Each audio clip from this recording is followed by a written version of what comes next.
আমরাও জুলুম করি, পরিবারের উপর জুলুম করি, সন্তানের উপর জুলুম করি। বলবেন সন্তানের উপর আবার বাবা জুলুম করে? অবশ্যই জুলুম করে।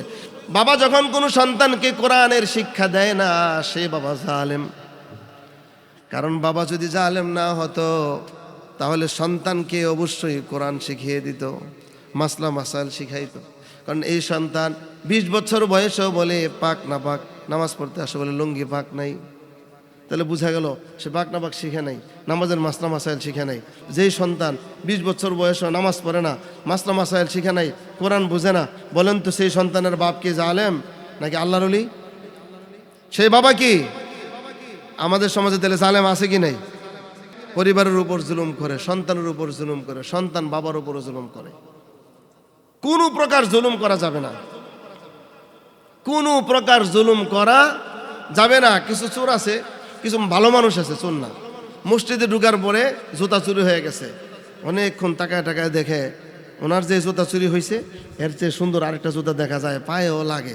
চিন্তা করলো এটা আমি লয়ে যাই বাড়িতে।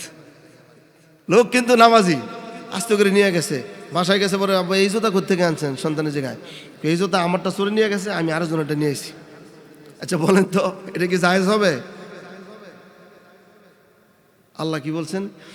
وَلَمَنِ انتَصَرَ بَعْدَ ظُلْمِهِ فَأُولَئِكَ مَا عَلَيْهِمْ مِنْ سَبِيلٍ إِنَّمَا السَّبِيلُ عَلَى الَّذِينَ يَظْلِمُونَ النَّاسَ وَيَبْغُونَ فِي الْأَرْضِ بِغَيْرِ الْحَقِّ أُولَئِكَ لَهُمْ عَذَابٌ أَلِيمٌ।